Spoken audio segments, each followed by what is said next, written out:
This is Hannibal here from the HannibalTV.com, and my special guest today is a diva that's very well known in the wrestling business, multiple time Shimmer Women's Athletes champion, former TNA Impact Wrestling star. She's wrestled all over the world. She's received Cauliflower Alley Club Future Legends Award. Cheerleader Melissa Anderson, how are you doing today? Good, good. Thank you for having me. No problem. It's a pleasure to have you on. I was actually surprised.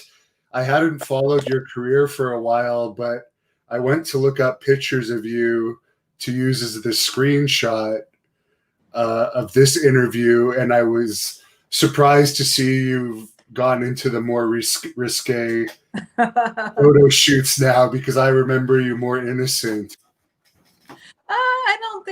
I don't think I was ever more innocent. I think I was just more conservative in the wrestling world, on the wrestling side, but I wouldn't say I was ever like more innocent. And I noticed there's some photos of you like in almost goth style outfits. Is that a side of you that exists? I think that's a side of me that exists. And, ever since I moved to Las Vegas, I've been able to like meet people and have opportunities to like do those gorgeous, elaborate photo shoots. And, if I lived anywhere else, I think it'd be a lot harder to find studios to partner with to execute that kind of stuff. Yeah, you had some nice bling on in those photos as well.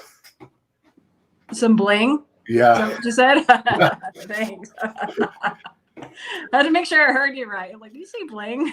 What brought you out to Las Vegas? I know you were originally in the Arizona area because Bill Anderson, who I've interviewed at one point, you guys were doing the gimmick where you were like his daughter, right? And he's from Arizona as well. Well, I never lived in Arizona. The whole Bill Anderson thing basically came about. My dad and Bill Anderson wrestled as a tag team in the 80s in Southern California. So no, I never lived in Arizona. Bill Anderson lives in Arizona now.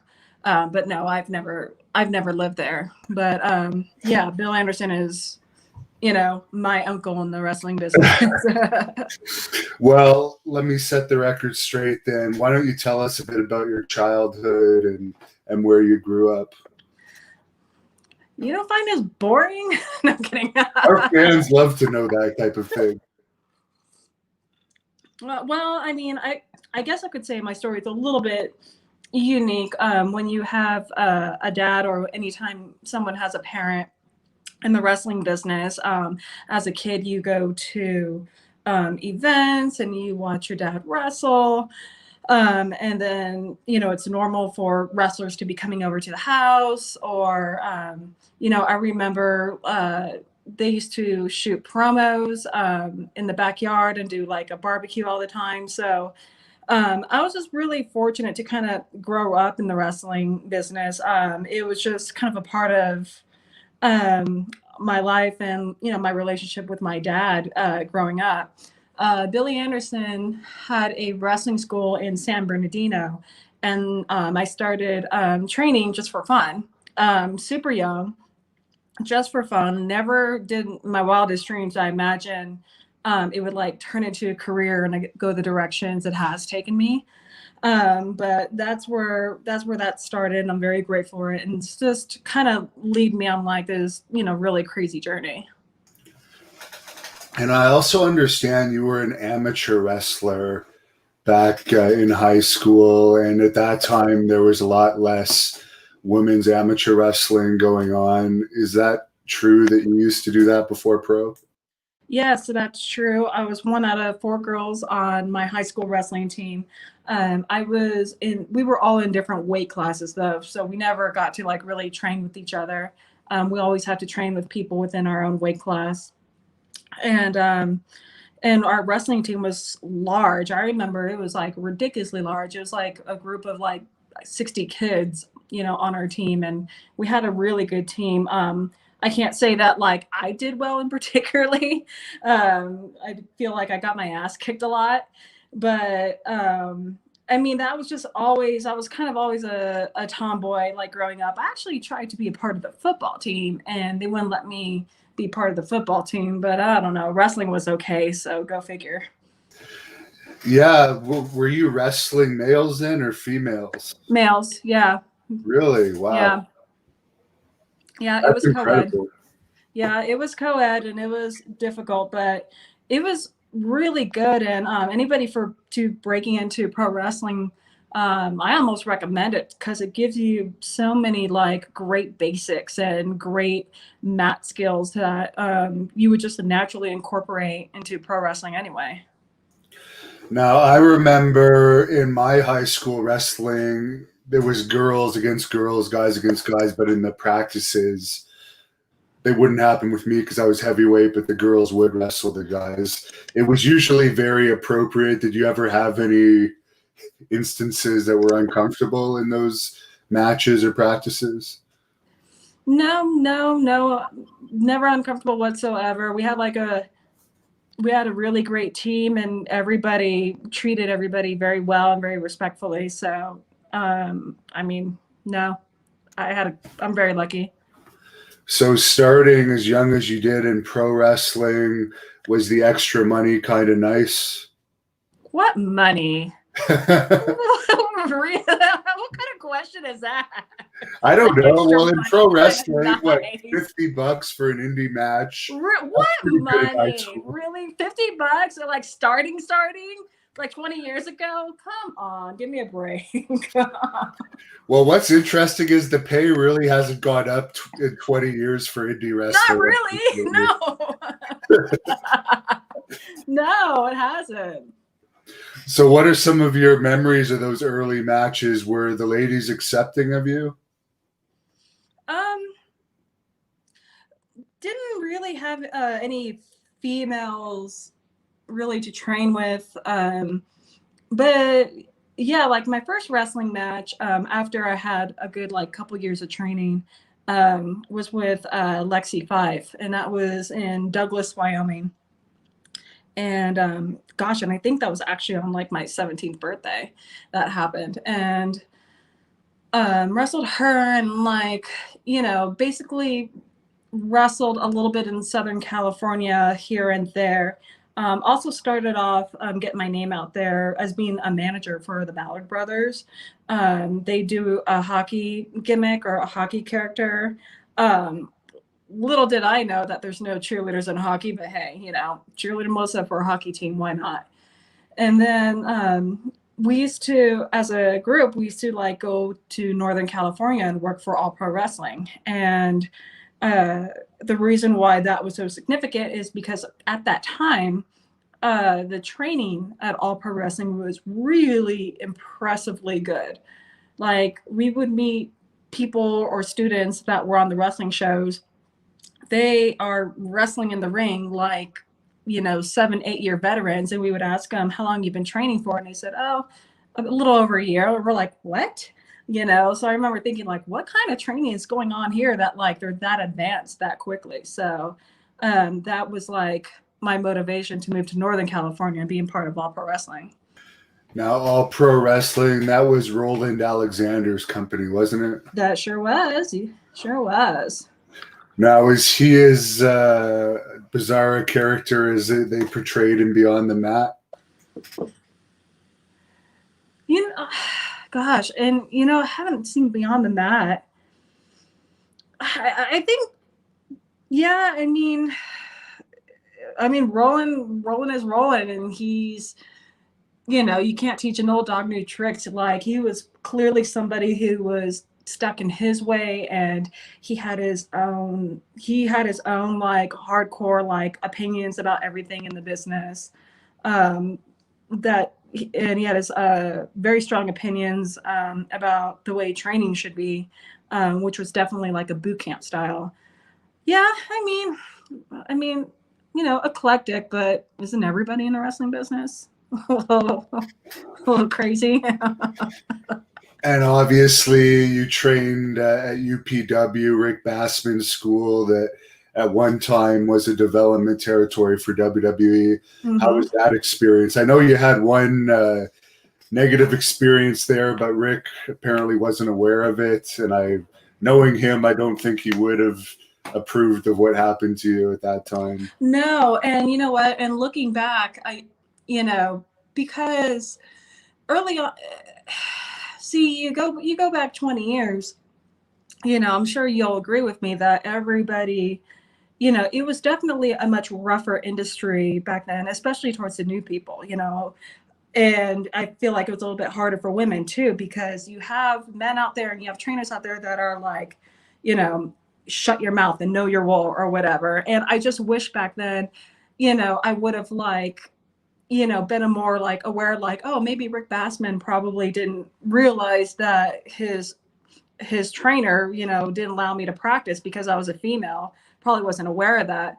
But when his pro trainer at the time said I couldn't train with the pro class because I was a girl and girls only belong in the beginner class, that was like really upsetting for me. And then, I just, kept my mouth shut because, if that's the trainer, if that's Rick Bassman's trainer, then I kind of figured, well, I guess that's what Rick wanted. But as time went on, now I realize like, yeah, there's no way like Rick would have like known about something like that. But I mean, that was my, one negative experience with UPW, and it was just very frustrating. And the reason why that was so significant was because I couldn't train the pro class, so I had like no chance to like advance. Rick was in, or WWE was the Attitude Era, so everybody just like, you know, looked like supermodels and had like, massive cosmetic surgeries and whatnot. Oh, I don't think I was even 18 yet. So like I was nowhere, I wasn't even like grown up yet. And then on top of that, like I wasn't allowed to like manage the Ballard brothers at UPW. So it's like I hit so many brick walls over there. And that's why it was just like, F it. I'm going to Northern California. And at one point, I guess you did something with Tough Enough. What Tough Enough would that have been? Oh my gosh, I forgot about that. Where are you finding these facts? Like, The fans actually had a lot of questions, and they have tons of questions on here for you now, but I'll get into the fan questions after. okay. I feel like I think it was the first one, and then I remember I came to Las Vegas, and I mean didn't make it all the way through, but I did like very well in um, like the first half of it. And then I remember it was after the first Tough Enough, I went to Japan and came back. And then actually, somebody from Tough Enough actually approached me about applying for the second one because they were looking for women with a little more experience now because I guess like too many, like, I guess in the first season, too many quit too fast, like right away. And then so I think I applied, and then I had too much experience because I went to Japan. So I was just like, so like neither one worked out. Now, how was the experience of going over to Japan, and who was your hookup for bringing you over there the first time? It was Jessica Soto. She wrestles in Japan as Bionic J, and she was a Bay Area original. She came back to the Bay Area from Japan because you kind of have to, like, once your visa expires, and then you have to go back.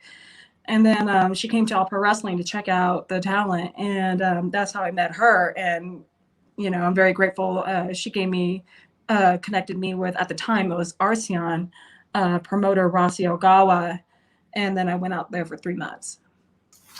What was that experience like? It's got to be a much different culture than over in California. Much different culture, but such a great culture. It was such a great experience. I mean, like, if I didn't have any connections back home. If I didn't have any like family or connections back home, I mean, that certainly would be like my country of choice to live in. But it is such a wonderful place to be. Now we've heard all the stories of the Yazuka, or I don't know how you pronounce it. Yakuza? Yakuza, yeah, taking the male wrestlers out for fancy dinners and to massage parlors and stuff. Did you have any experiences like that?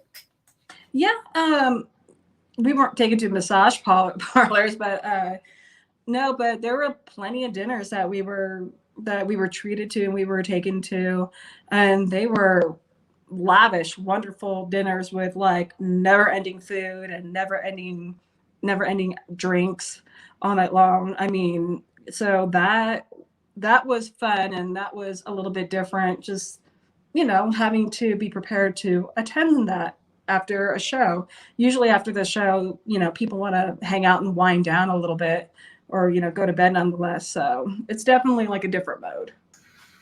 Were you ever a partier? I know there's a lot less partying in wrestling now, but you and I started around the same time. There was more probably when you started. Yeah,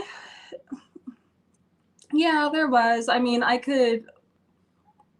wouldn't say I was like a hardcore partier, but there was definitely some like, crazy, like amazing parties and events, where people have connections, and that's really what it is. It's people have connections, and they get you into like these high-end places, and next thing you know, like you have your own private room in like a big giant club that's like on top of a skyscraper, and everybody's just like partying all night long, and it's just definitely had my fair share of like good times. You see a lot of divas and male wrestlers dating each other nowadays. Did you ever have a relationship with another wrestler, or did you stay away from that? I stay away from that. Yeah, it doesn't seem like it works out more often than not. Of course, there's some cases that it does. Yeah, I say more. I mean, it doesn't.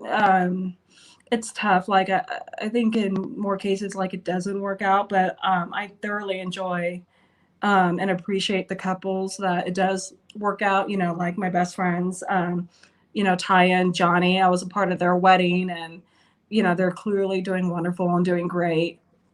Like Maria Kanellis, like I got to like see their wedding, and it was just beautiful, and they're doing great. So it's just very nice. Wrestling's like one big family, and it's really nice to see the relationships that do work out. The big news of the day today, I don't know if you've heard it, is I know when you were on Rick Bassman's Talking Tough podcast a few months ago, that Speaking Out subject came out, and now we're hearing that Joey Ryan is suing all of his accusers for millions of dollars and lost income. I'm sure you may have had some interactions with Joey over the years. I was just wondering your thoughts on that whole situation. Honestly, you want to know what's the first thing that came to my mind? I think I decided that I'm going to make a formal announcement on social media that I'm going to be suing COVID-19 for losing all my bookings of 2020. That's what I'm going to be doing. Yeah, I mean, that also has to do with it too. Like, there is no bookings for 2020 if you want. No, there's not. I was just like, that's the first thing that came to my mind. I'm like, well, okay, if he's going to do that, well, then I'm going to sue 2020. I'm going to sue COVID-19 because I'm not doing anything this year. Because of COVID-19, I'm not doing anything. Unless you're in a major company with TV, there's little to nothing. There's little to nothing, and to be honest, my parents are older, and we see our parents regularly, and I'm just not willing to take that risk right now. Even if I was signed with a TV company, I'd probably have to say adios. Exactly. And you've been over to Europe quite a bit in your career too. Could you share with us any memories from wrestling over there? I know we have one fan from England that's already checked in here today and said hi to you. Oh, nice. Hello. Memories from Europe. Okay. Way too many roundabouts. I think that was the one thing like I couldn't stand about Europe was all the roundabouts. It was just roundabout after roundabout. Um, I think I loved England. I'm definitely more of a city kitty, so I loved being a city and I loved England. And then I don't, as far as like wrestling wise, I don't have a negative memory whatsoever. That was just that was a great time. And as far as your time in TNA, everyone remembers that you managed Awesome Kong, among other things. Could you share with us how you got booked over there and some of your fondest memories from that run? So that was I remember getting booked there. That was a little it was a little interesting because you know, Kong Kong and I were friends. But what happened was is Dutch Mantel, who is mainly like the agent for the women, he had this image, he had this view of a Middle Eastern female being Awesome Kong or Amazing Kong. No, it was Awesome, yeah. Awesome Kong manager. Amazing Kong was in Japan. And when he was explaining this to her, um, funny story, I had already done that same character backstage for WWE prior to that. So it's, you know, Dutch came up with this character that like I've already kind of done or tested the waters with WWE. So basically when Kong told Dutch that we were in contact, and then basically I did a promo of the same character and I was brought in, and you know, luckily like it worked out for a couple of years. And as far as the backstage environment at TNA at that time, how was it? I think a lot of the tapings, if not all of them, were in Orlando, right? Yeah, they were all in Orlando, and yeah, it was all in Orlando. Dixie was always there. It was Dutch Mantel, who was like one of the writers, and then Vince Russo was the other writer, and then Vince Russo was more um, was just like pretty much everybody else. I think Dutch had the females um, and the X division, I believe. But for the most part, like it was a really, really, you know, good environment. I would say like the only downside to it was, you know, having it be like in the same studio at Universal. You're not always going to get a dedicated wrestling crowd every single time. You know, you're going to get a lot of like first timers, and you know, they're just, you know, bringing in people, you know, to watch and be a part of the show. You know, and it kind of takes a little of the excitement away from going to town and being in front of a crowd that's like genuinely excited to be there. So I would say that was like one of like the little downsides of just being in the same studio every time.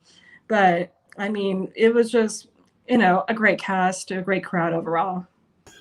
And that would have been probably in one of Impact's more popular years, probably 2007 to 2010 was probably their Hmm. biggest years. So you were there at its peak.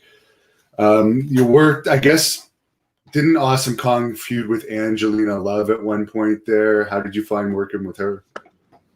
Great. Yeah. Angelina Love and Velvet Sky and the Beautiful People. Uh, Super great heels. I mean, they had their act down, and they did very well. I would say they were, you know, one of the more over heels of the company for sure. And German lady has a comment on here saying she used to enjoy your matches for Shimmer, where you were a two-time Shimmer champion as well as a multiple-time Shimmer tag team champion.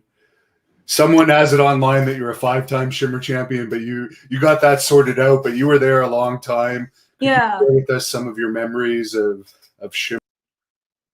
Shimmer is great, and I'm like one of the originals of Shimmer. I mean, there's just so many directions with like the memories to go in.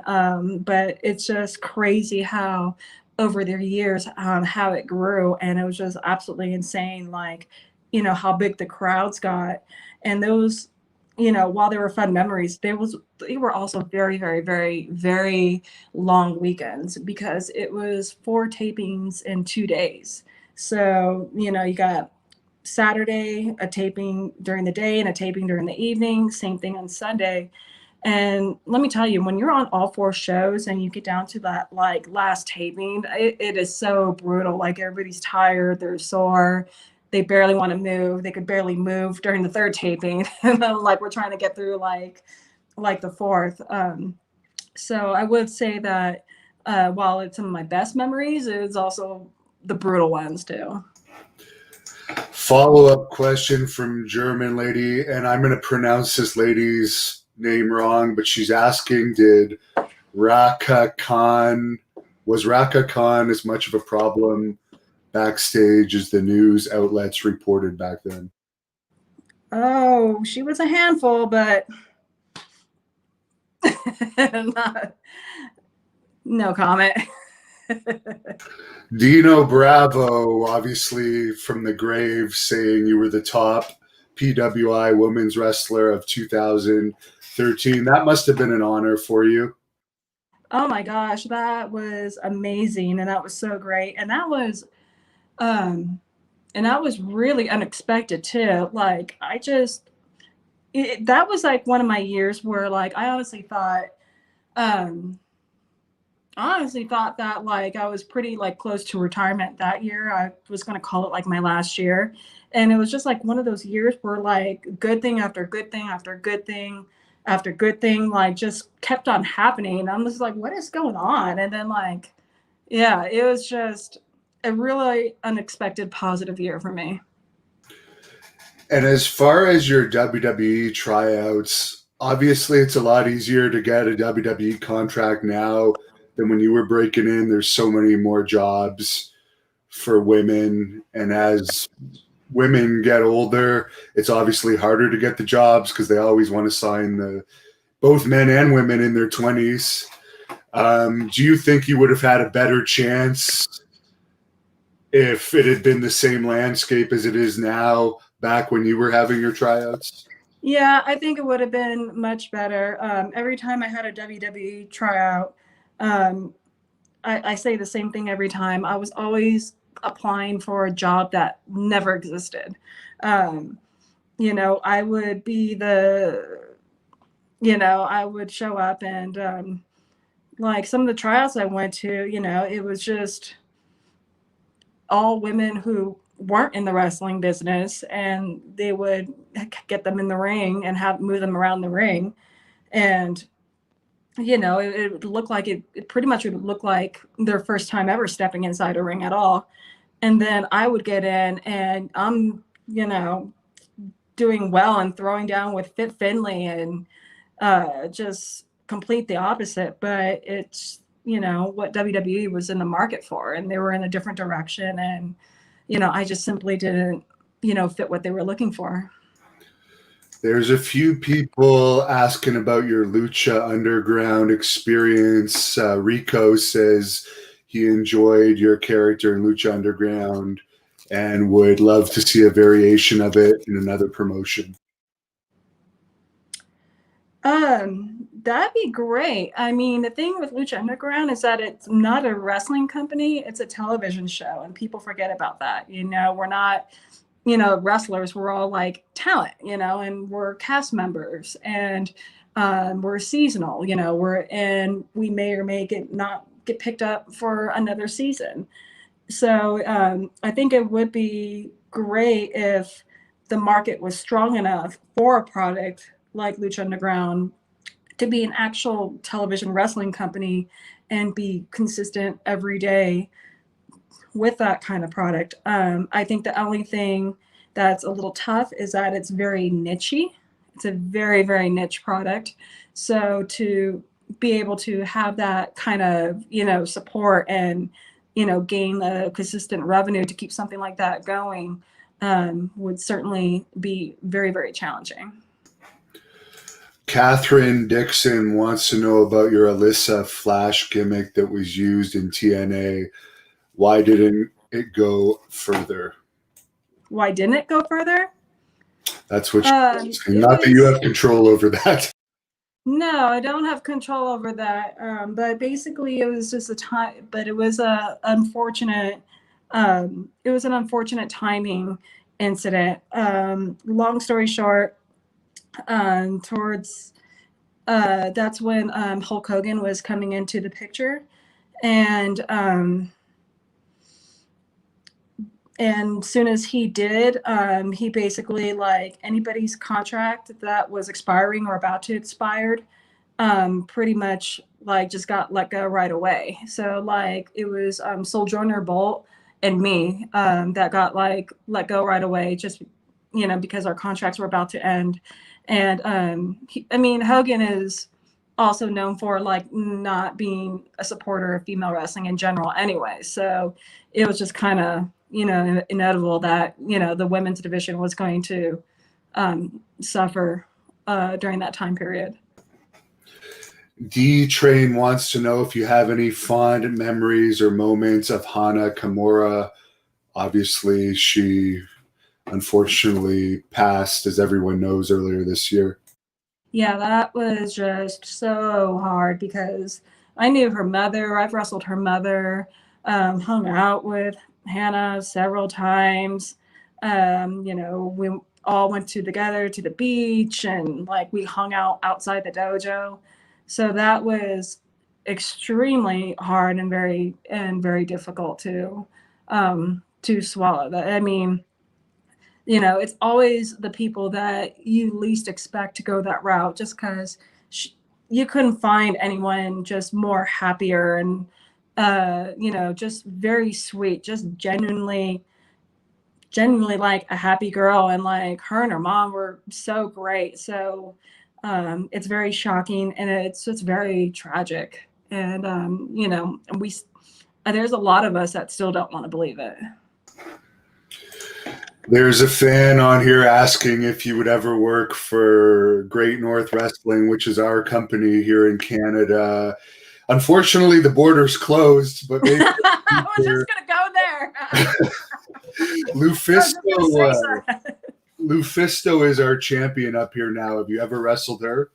Gosh, I wrestled her a billion times. Yeah, I was just gonna say up there in Canada, really. Canada doesn't want us up there. It's actually ridiculous. Like, I guess there was some people that said they were going to go to Alaska and just like stayed in Canada recently, and it literally made national news that these Americans were like tainting our country. It was pretty bad. What? Yeah, I didn't know. yeah, you're allowed to go across the border if you say you're driving to Alaska, and these people lied, and they actually just went on vacation, and that made news all over the country how terrible these people were to put our whole country at risk. So it's sad that it's coming to that. I hope they open the borders. I don't see how they're going to open the borders to us soon. All the nonsense that's happening here, like, I'm not going to blame Canada or any other country for wanting to let us back in. I wouldn't let me back in. Well, how have the riots been where you are? Have you been safe at least? Well, definitely safe.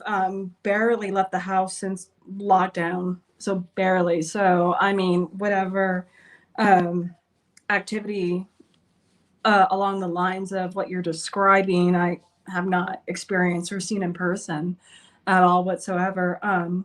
But to be honest, it out here in Las Vegas, I haven't heard anything as severe as like in other areas.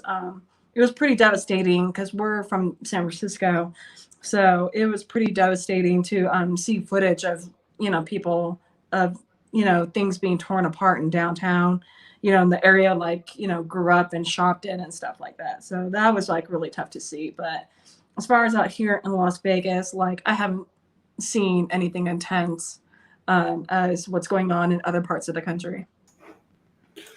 Another person from England here, Rex46, asking which is the favorite character you enjoyed playing and your best experience in the wrestling industry. Well, probably Raisha Saeed because I'm lazy and I didn't have to wrestle.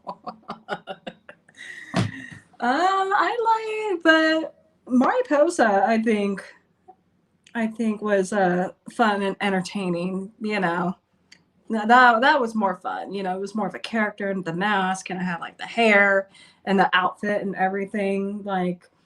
And the company like really treated everybody very well. They took care of all of us so well. So overall, I would say like the most fun and the best experience was Lucha Underground. Now, this is another name I'm going to butcher, but someone is asking what it was like wrestling Marino Yoshida. Is she tougher than the Kongs? Tougher than Kong? Yes. Is that what she asked? Tougher than Kong? I'm not sure if you can read it at the bottom of the screen. Is she tougher than? Maybe they misspelt and put the. Oh my gosh! It's like the font is like 0.8. Yeah, and now I see the questions. I didn't. Oh, okay. What was it like wrestling Mariko Yoshida? Is she tougher than the Kongs? I mean, there's Kong, there's Amazing Kong, and there's Aja Kong. Maybe that's like what they mean. Anyway, I would say like a different type of tough. Mariko, man, she was my trainer in Japan in 2002, and she is legit. Like, she can grapple. We brought her out to All Pro Wrestling, and we had her participate in class, and she like out grappled every single guy in that class. And yeah, she was just no joke. And it's funny because she's the sweetest looking, like, petite person, but total badass in the ring. Complete badass. Walter Johnson wants to know what wrestling companies, if any, do you watch now? Not much. What would you do to like revitalize wrestling? Because we know it's in a bit of a slump right now. WWE might be more profitable than ever due to all these sources of revenue they have, but it seems like you don't see as many wrestling t-shirts on the street as you used to, and you don't hear about people talking about it as much as like when you were breaking in.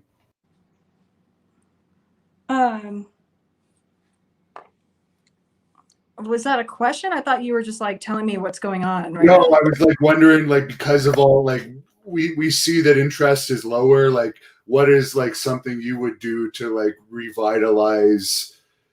Something I would do to revitalize.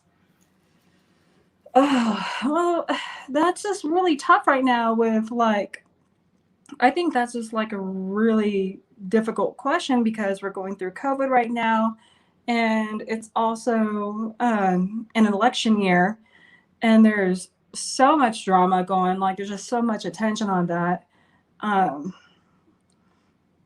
Gosh, it would be a lot easier if there wasn't so much drama going on everywhere else politically, and everybody is, currently probably thinking about their job situation or, paying the bills every month. I mean, honestly, I don't see it improving until the economy improves. That's what I'm trying to say. Yeah, and until a vaccine comes out, they're probably not going to allow shows in front of full audiences again. No, yeah, I mean, and even like, the couple shows I do watch, it doesn't have the same, feel as, a live, having a live crowd present. It's definitely, definitely different. I mean, it feels like an upscale custom show. Someone wants to know if Mickie James was a tough opponent. Heck yeah, she was. She's one of the toughest girls I know. Have you ever wrestled Taylor Hendricks? Huh? Have you ever wrestled Taylor Hendricks? No, I have not. Interesting. How tough was the adjustment working in Japan? Someone's asking, was it intimidating wrestling some of the legends over there? I think in 2002, when I first went out there, it certainly was intimidating anytime I, had high profile matches with some of the legends out there. My nerves definitely would get the best of me sometimes. But and the adjustments certainly different because when you go to Japan, you're being brought out there. There's a difference. You're either being brought out there as a student or you're being brought out there, as like one like the upper talent. So the first time I went out there, I was brought in as a student. So it's like an entire lifestyle. We travel on the bus, and we're also like the ring crew. We're setting up the ring and tearing down the ring and just being a part of every aspect in between that. And even after our wrestling matches, we were trained to go directly, directly to our teachers or our trainers and, get our feedback from it. It was just a different lifestyle that just affected us, day to day. Whereas compared to out here, everybody's balancing a job and you go to practice 1 or 2 times a week. Where out there in Japan, we're out there, training 5 days a week and, packing up everything to, go on a tour for the weekend and take care of everybody. Hurricane Maverick is asking, how was Gail Kim to get along with? Gail's always been great. Yeah, she's always been great. And any of the times that Impact has ever come to town, I'm able to like go backstage and say hi to Scott and say hi to, D'Lo and people I worked with, and Gail's always there. So yeah. And someone is wondering, who was your toughest opponent in Arison? I used to love watching tapes of that promotion. Aquino and Mariko Yoshida were awesome. Yeah, Artheon was the first company I went out to in 2002. And yeah, Mariko and Aquino, definitely senior talent there. Linus Asuka was Linus Asuka was the one that like I would always get nervous around because I mean she was treated like she was treated like the queen, like not only with like for all the wrestlers in Arzeon, but like fans went crazy for her and like just treated her like royalty. So anytime I had to do anything involving like with any of her matches, that was a complete ball of nerves. Heavy J is wondering if you have a personal favorite match of your own. I have several, but like, they're for different reasons because every match is different. I think like one of my favorite earlier matches was a draw with Rai Tamada in Arzeon because that was like that was like one of the first matches that I was like really proud of.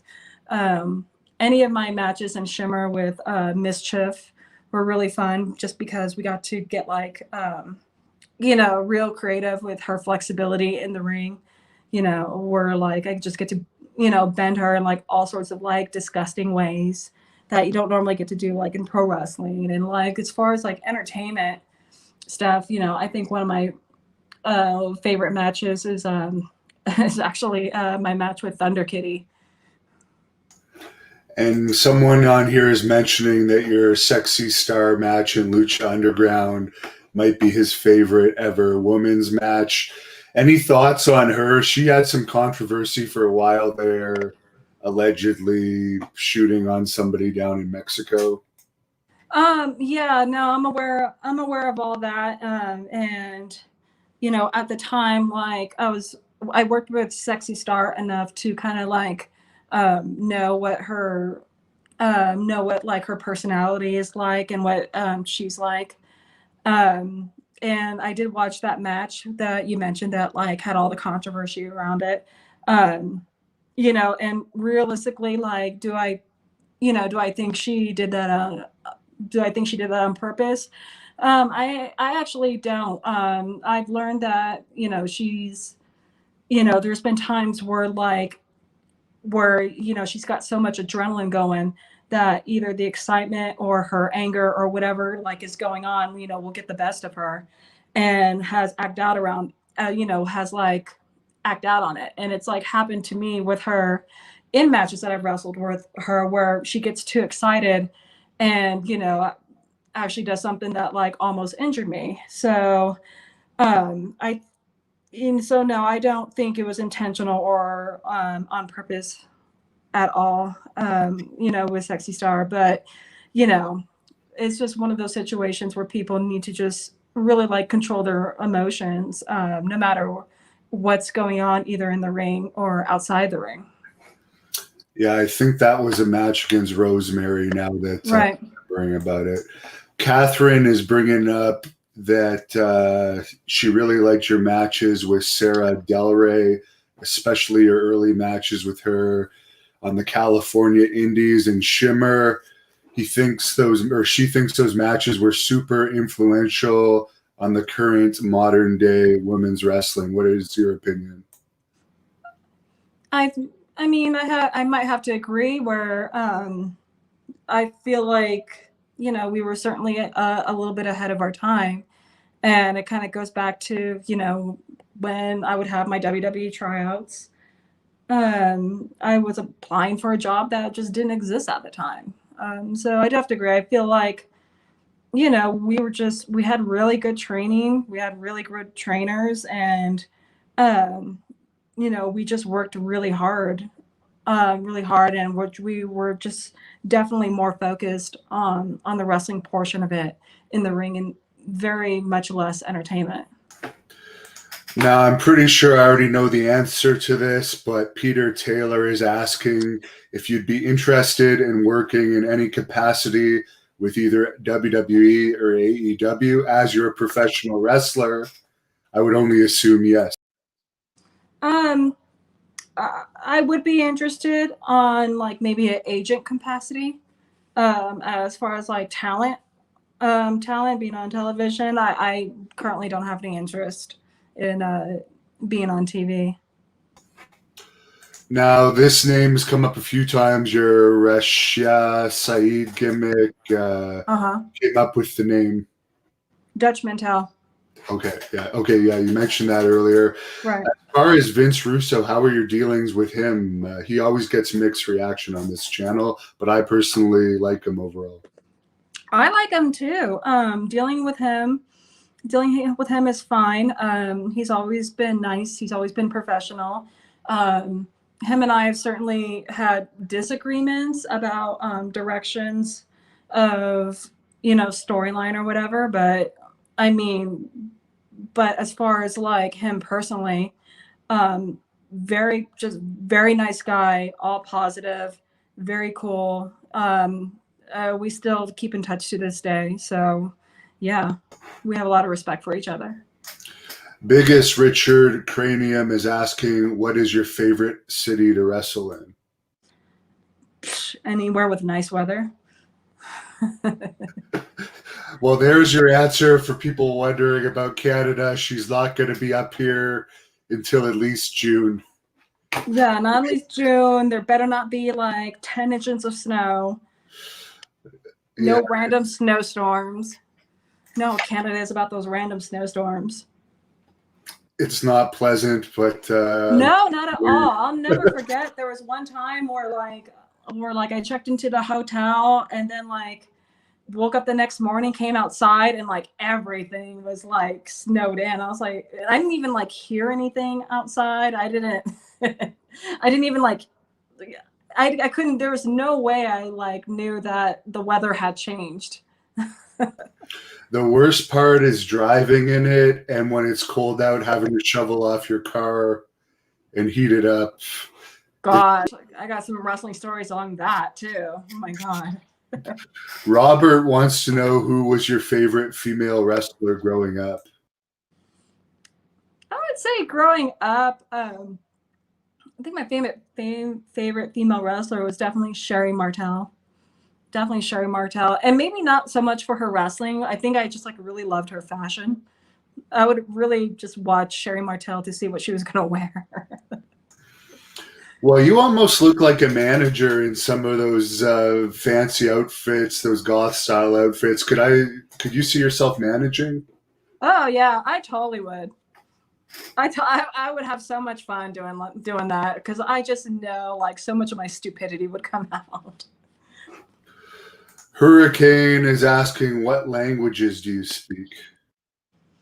Primarily English. I'm not fluent any other language. However, I know a lot of Spanish and I know a lot of Japanese. So I definitely know enough in those two languages to get by, Now, I'll survive. ask this in a polite way. You may very well be married, but there's a lot of people on here asking what type of guys you like.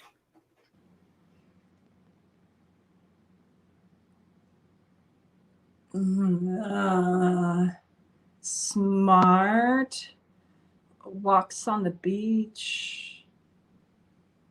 How do you want me to answer that? There you go. You have to be intelligent and enjoy walks. Walks on the beach. There you go. Very good. As far as Tessa Blanchard, have you ever wrestled her? And where would you predict she's going to end up if you had to make a prediction? I don't know. I don't think I have wrestled her. Gosh, I hate it when I don't know if I wrestled somebody or not, but I'm pretty sure I haven't wrestled her. Um, I mean, I don't know. I mean, it's, very easy to say that, like, she would, end up like with wherever her dad's at. But I mean, if she's such a good wrestler right now, I mean, I could see her being at WWE easy. Did you ever run into Alundra Blaze, aka Medusa? And if so, did she give you any advice? Um, we hung out together a lot in Japan not that long ago. Actually, a couple times in Japan. Um, yeah, no, she's a very good friend of mine, and we've hung out with each other a few times in Japan, some out here in Las Vegas. So I think the best time when we hung out is she came out to Japan when I was already out there, and me, her, and Rossi Ogawa uh, did a trip. Oh my God, I was out. I can't think of it right now.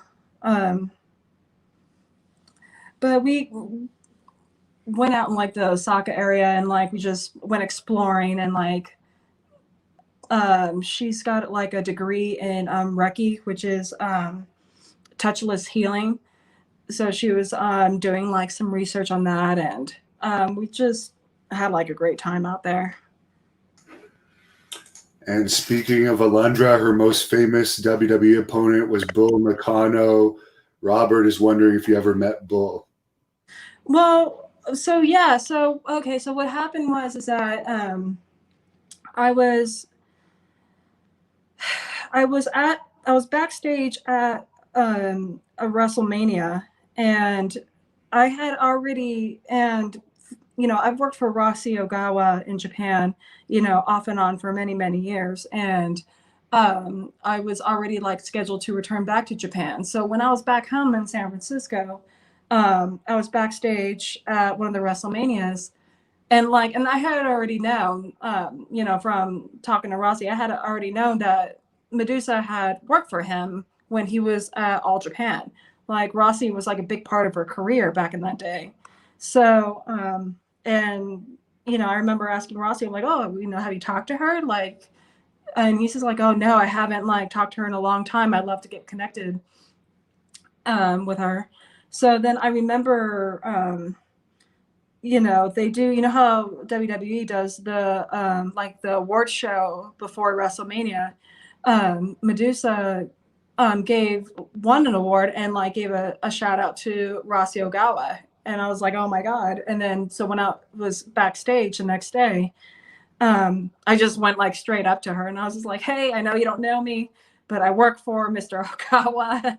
And she's probably like looking at me like all crazy. I'm like, no, I swear, like he wants to get connected with you, whatever. So long story short, went back to Japan, got them connected. And then at the next big Cork and Hall show, Ogawa did basically it was a big destiny meeting. It was a big destiny meeting featuring Medusa and Bull Nakano coming face to face in the ring for the first time in 20 years. So I had a part in that. Very cool. Radio Underground wants to know the worst injury you've had in your wrestling career and how long did it take to recover? The worst injury is my collarbone. My collarbone popped out in Shimmer. It didn't pop out all the way, but it dislocated like a little bit. And I mean, to this day, I don't feel like I'm still fully recovered. I have less movement in my right shoulder than my left, and you can't really like see it. But this collar, well, I guess you can see it, but you can see how this pop sticks out a little bit farther out than that one. This one is more in, and this one is settled kind of a little bit out or not in place. Doctor said that they think surgery would do more damage than good, so it's left like that. You look like you have an upper chest that could be chopped pretty hard and you wouldn't feel it. Very, like, thick Yeah. And what's your favorite food to both cook and eat?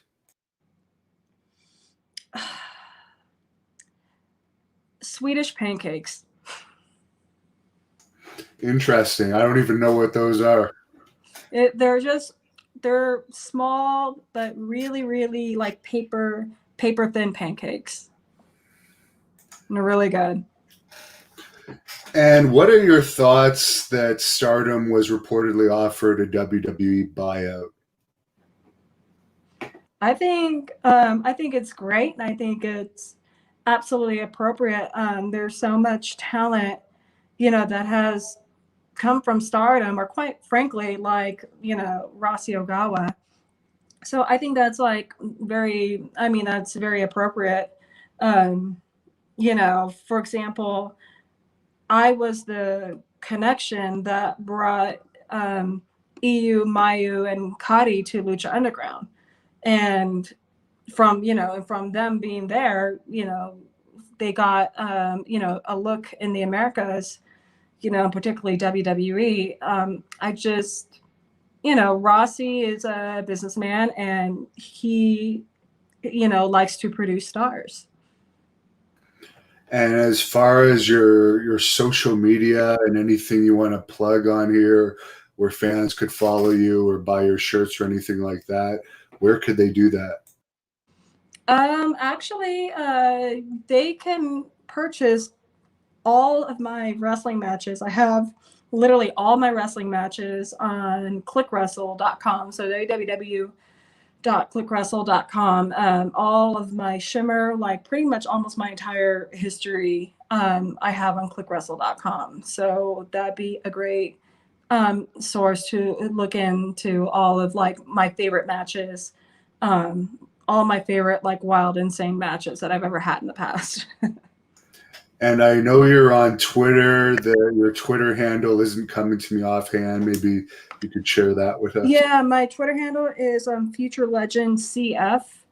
Again, it's Future Legend, then the letter C and F. Originally, CF stands for Chick Fight, but Future Legend CF. And then my Instagram handle is Real Future Legend.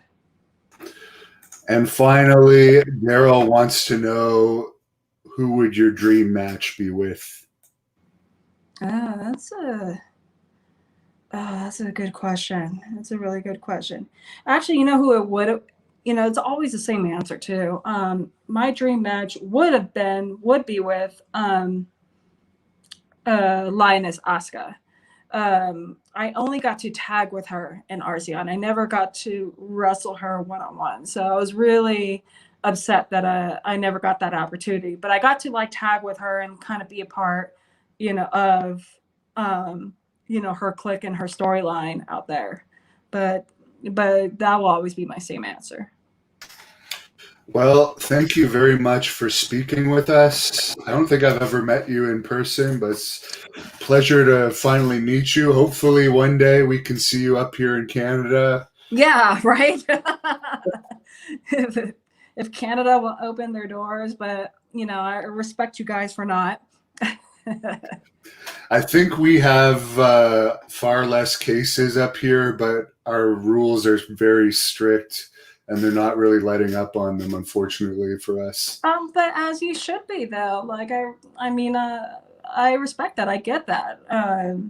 We were hearing about situations and stories. At least I was from my friends in Japan that I still keep in contact with, and it's just crazy how how we're not like. I just feel like we could be like learning from like what all the other countries had to deal with before it got like really serious over here. Because trust me, like I want life to go back to the way it was very ASAP too. Well, I'll let you close this up with whatever message you want to say to the fans to close this off. Thanks again very much for speaking with us. It was a pleasure hearing from you. Hey, so thank you for having me on the show. Thank you to all the fans. Thank you for your questions. I hope I was a good time. I hope I was entertaining. Follow me on Twitter. Follow me on Instagram. Instagram's Real Future Legend, and hope to speak to you soon.